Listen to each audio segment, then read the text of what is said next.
সুপ্রিয় শিক্ষার্থীবৃন্দ, আশা করি তোমরা সবাই ভালো আছো। কর্ণফুলী চৌধুরী কলেজ কর্তৃক আয়োজিত অনলাইন ভিত্তিক ক্লাসে তোমাদের সবাইকে স্বাগত জানাচ্ছি।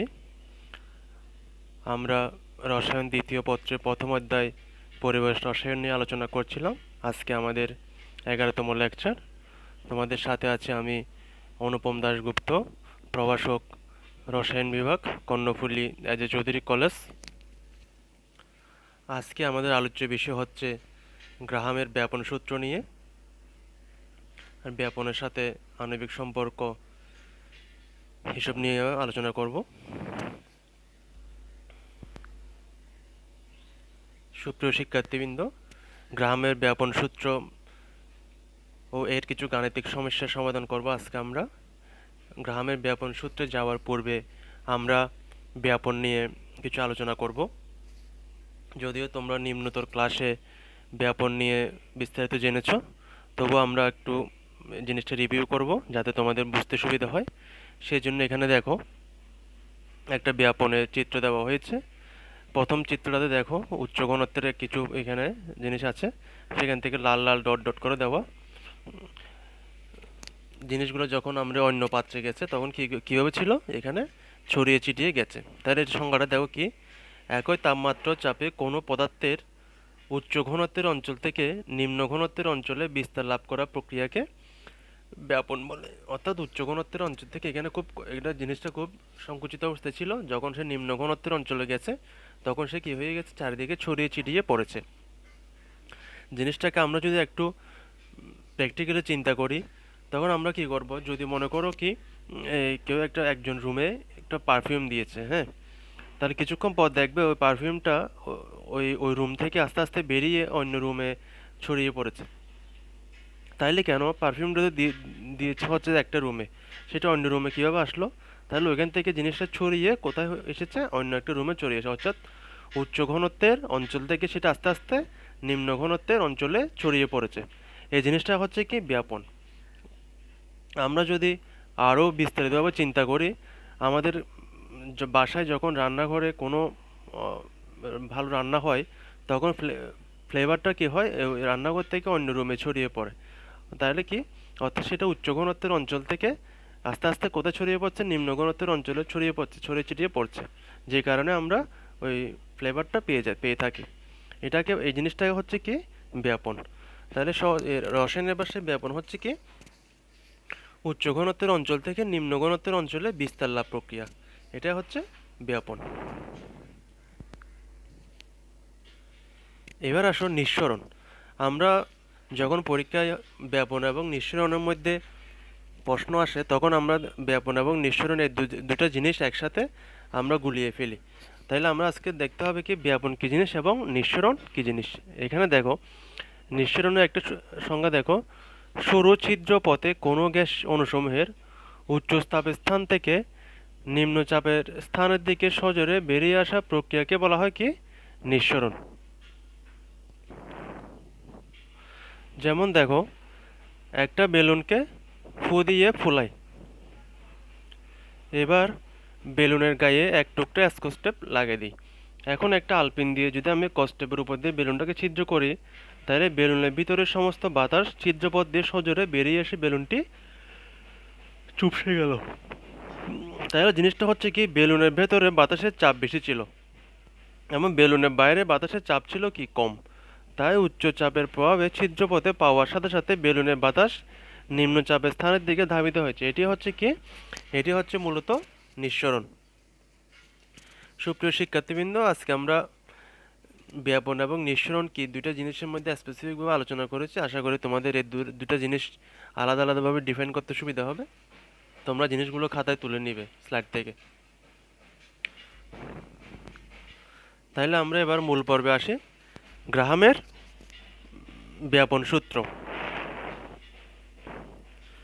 এখানে দেখো গ্রাহামের ব্যাপন সূত্র বলা হয়েছে কি স্থির উষ্ণতা ও চাপ। এখানে কিন্তু টেম্পারেচারও স্থির, প্রেশারও স্থির। এই জিনিসটা মনে রাখবে। কোনো গ্যাসের ব্যাপন হার তার ঘনত্বের বর্গমূলে ব্যস্তানুপাতিক।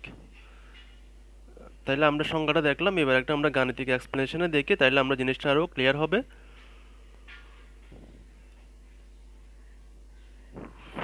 যদি কোনো গ্যাসের জন্য আর এবং ডি যথাক্রমে ব্যাপনের হার ও ঘনত্ব নির্দেশ করে, তবে গ্রাহামের সূত্রানুসারে আর প্রপোর্শনাল টু 1/√ডি। অর্থাৎ দেখো এখন যদি আমি এই গাণিতিক ইকুয়েশনটার সাথে যদি সংজ্ঞাটা একটু মিলিয়ে নিই, আর প্রপোর্শনাল টু 1/√ডি,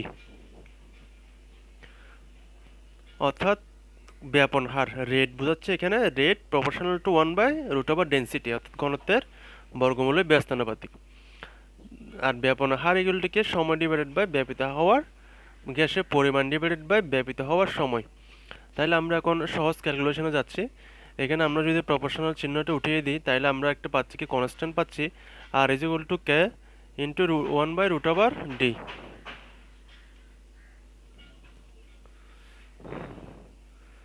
ও বি গ্যাসের জন্য উপরোক্ত সমীকরণটি নিম্নরূপে লেখা যায়। যদি আমরা দুইটা গ্যাসের ক্ষেত্রে লিখি, R is equal to K into 1/√ডি এ, তাইলে R B is equal to K 1/√ডিবি। প্রথমটাকে দিলাম 1 নম্বর ইকুয়েশন, দ্বিতীয়টাকে দিলাম 2 নম্বর ইকুয়েশন।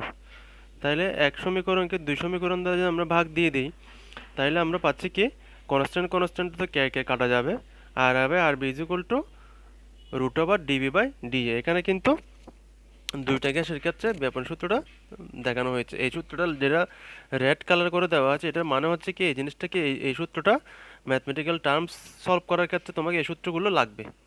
তাহলে এখানে প্রতিটা সূত্র তুমি যেটা রেড করে দেওয়া আছে, এই জিনিসটা ভালো করে নজর দেওয়ার জন্য এই জিনিসটা কি লাল কালার করে দেওয়া আছে, যাতে নজরে আসে ভালো করে।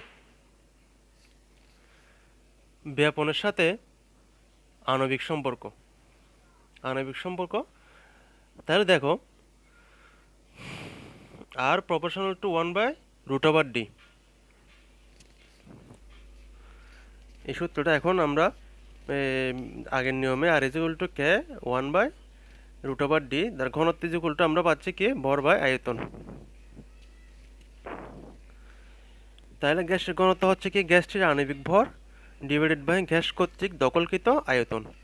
তাহলে আর ইজ ইকুয়াল টু কে √ভি/এম, যেহেতু যে আণবিক ভলিউম বাই এখানে আণবিক ভরকে এম দ্বারা প্রকাশ করা হয়, এম দেওয়া হয়েছে এখানে।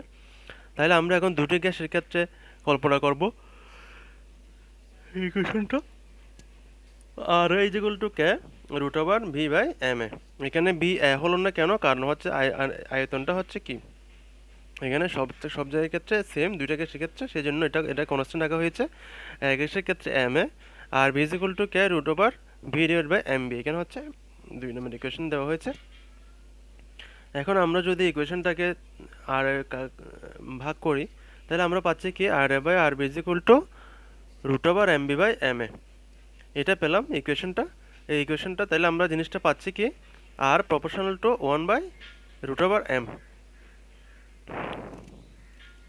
এটা হচ্ছে কি ব্যাপনের সাথে আণবিক ভরের সম্পর্ক। ব্যাপন হচ্ছে যেটা রেট বোঝাচ্ছে, আর প্রপোর্শনাল টু 1/√এম। তাহলে এটা রেড কালার করে দেওয়া আছে হচ্ছে এই জিনিসটা দেখো ম্যাথমেটিক্যাল টার্মস তোমার সলভ করতে আসতে পারে। তাহলে আমরা মনে রাখবো কোনটা আর হবে R B is equal to √এম বি/এম এ। এই জিনিসটা মনে রাখার ক্ষেত্রে স্টুডেন্টদের যে জিনিসটা ভুল হয় সেটা হচ্ছে কি যখন আমরা আর বাই আর বি লিখি সমান চিহ্ন দেওয়ার পর উপরে এখানে কিন্তু একটা জিনিস দেখো কোনাকুনি মিল, অর্থাৎ আর এ এম এ, অর্থাৎ কোনাকুনি একটা মিল আছে R A M A R B M B.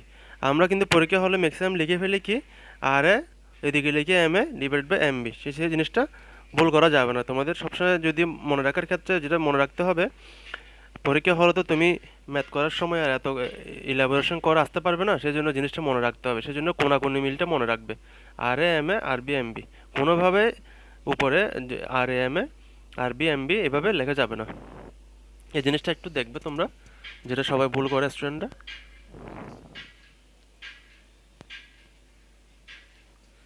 সুপ্রিয় শিক্ষার্থীরা, এতক্ষণ আমরা ব্যাপন, নিঃসরণ এবং এর যে সংজ্ঞাগুলি ছিল, গাণিতিক এক্সপ্লেনেশনগুলি ছিল, সেগুলো আলোচনা করেছি। এবার আমরা এইসবের ভিত্তিতে কয়েকটা ম্যাথমেটিক্যাল টার্ম সলভ করব। এখানে দেখো একটা প্রবলেম দেওয়া আছে। 25 ডিগ্রি সেলসিয়াস তাপমাত্রায় 100 মিলিলিটার কার্বন ডাইঅক্সাইড গ্যাসের ব্যবহৃত হতে 15 সেকেন্ড সময় লাগে। যদি একই পরিমাণ একটা অজানা গ্যাসের জন্য,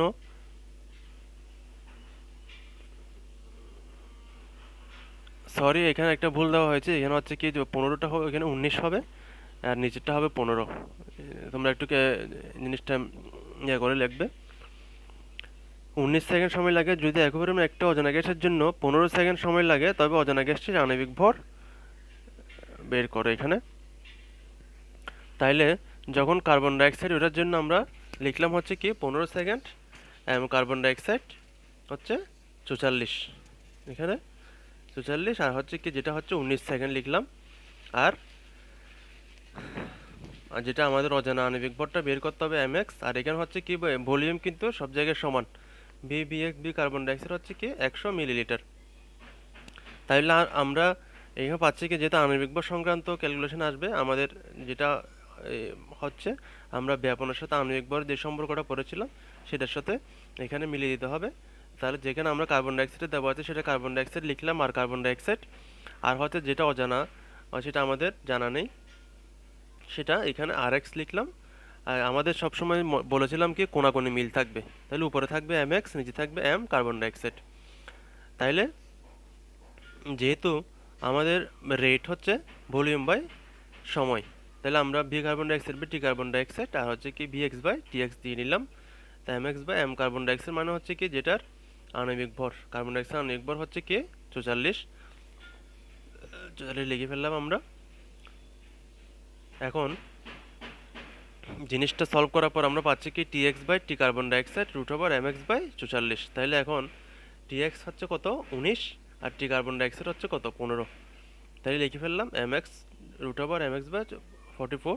এই জিনিসটা আমরা ক্যালকুলেটর দিয়ে ক্যালকুলেশন করার পরে পাচ্ছি কত mx ইজ ইকুয়াল টু 70.60, অর্থাৎ অজানা গ্যাসটির আণবিক ভর হচ্ছে 70.60। আমরা শুধু জাস্ট সূত্রটা বসিয়ে তোমরা যে যার মতো করে ক্যালকুলেশনটা করে নিবে। আশা করি এখন এই লেভেলে ক্যালকুলেশন দেখানোর দরকার নেই, তোমরা যে যার মতো করে পারো সে ক্যালকুলেশনটা করে আমাদের ডিজায়ার্ড ভ্যালুটা আনতে হবে এখানে। এটা হচ্ছে কাঙ্ক্ষিত রেজাল্ট।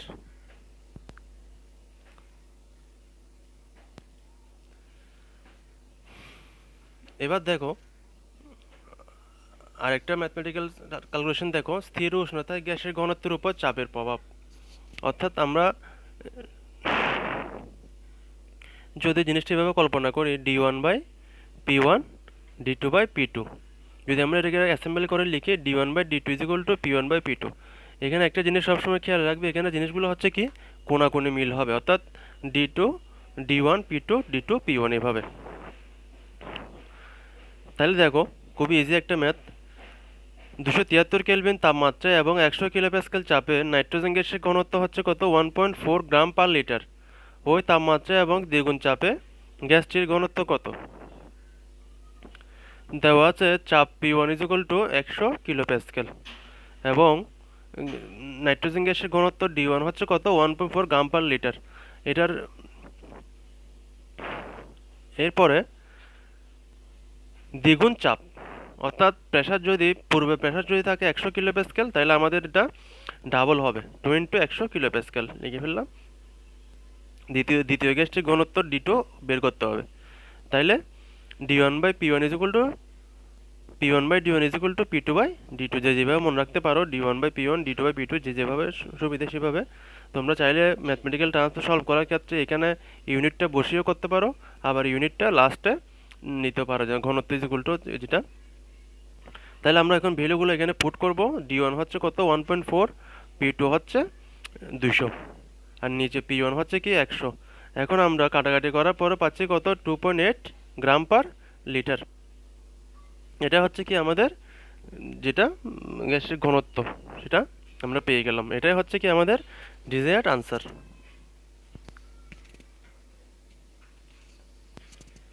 এবার খুবই গুরুত্বপূর্ণ যে জিনিসটা হচ্ছে কি গ্যাসের ঘনত্ব, চাপ ও তাপমাত্রা, এখানে তিনটা রাশি আছে। এই তিনটা রাশির সাথে যে সম্পর্ক সেই ইকুয়েশনটা হচ্ছে কি d1 t1/p1 is equal to d2 t2/p2। এর আগে যে ইকুয়েশন সম্পর্কগুলো দেখিয়েছিলাম সেখানে দুইটা রাশির সাথে ছিল, এখানে হচ্ছে কি তিনটা রাশির সাথে। এই জিনিসটা একেবারে ইজি, সূত্রটা মনে রাখবে, জাস্ট ভ্যালুগুলি বসাবা। এখানে আর তেমন কোনো নেই। দেখো এখানে 25 ডিগ্রি সেলসিয়াস তাপমাত্রায় 100 কিলোপ্যাসকেল চাপে গ্যাসের ঘনত্ব হচ্ছে 1.24 গ্রাম পার লিটার। এটা হচ্ছে প্রথম পার্টটা। দ্বিতীয় পার্টটা হচ্ছে কি 100 কিলোপ্যাসকেল চাপে কত তাপে, তাইলে আমাকে বের করতে হবে টেম্পারেচার। সেকেন্ড টেম্পারেচারটা গ্যাসটির ঘনত্ব হচ্ছে কত, 1.48 গ্রাম পার লিটার। তাইলে আমরা এখন যে যে ভ্যালুগুলো আছে সেই ভ্যালুগুলো লিখে ফেলি। D1 হচ্ছে 1.24 গ্রাম পার লিটার, D2 হচ্ছে 1.48 গ্রাম পার লিটার। তাহলে লিখলাম P1 হচ্ছে 100 কিলোপ্যাসকেল, P2 হচ্ছে 121 কিলোপ্যাসকেল। তাইলে এখন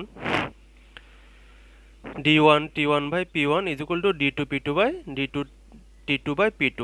তাহলে জাস্ট বজ্রগুণন করার পরে আমি যেহেতু T2 বের করতে হবে আমাকে, T2টা বাম পাশে রাখলাম, অন্য ভ্যালুগুলো আমি এখন বসিয়ে দিচ্ছি। বসিয়ে দেওয়ার পরে আমি পাচ্ছি কত, 302.11 কেলভিন। তাহলে আমাদের এখন আগে ছিল কত, 273, যেটা ডিগ্রি সেলসিয়াসে। যদি তুমি এটাকে ক্যালভিনে রেখে দিতে চাও তাহলে ক্যালভিনে রেখে দিতে পারবে, আর যদি তোমাকে ডিগ্রি সেলসিয়াসে নিতে চাও তাহলে -273 বিয়োগ করে যেটা পারবে সেটা হচ্ছে কি ডিজায়ার্ড আনসার। তাহলে আমরা 302.11 থেকে 273 বিয়োগ করার পর পাচ্ছি কত, 29.11 ডিগ্রি সেলসিয়াস। সুপ্রিয় শিক্ষার্থীরা, আমরা পরিবেশ রসায়নের প্রায় মাঝামাঝি পর্যায়ে চলে এসেছি, আলোচনা করছিলাম এখানে। আজকে আমরা গ্রাহামের ব্যাপন সূত্র নিয়ে ডিটেলস আলোচনা করেছি, এবং তোমাদের বোঝার সুবিধার্থে আমি দুইটা স্লাইড অ্যাড করেছি ব্যাপন এবং নিঃসরণের, সেটা থেকে তোমাদের শর্ট কোয়েশ্চেন হয়ে থাকে। আশা করি জিনিসটা বোঝার চেষ্টা করবে। এরপর আমরা ব্যাপন সূত্র নিয়ে ইলাবোরেশন করেছি ভালোভাবে, এবং এর সাথে আণবিক ভরের সম্পর্ক নিয়ে আলোচনা করেছি।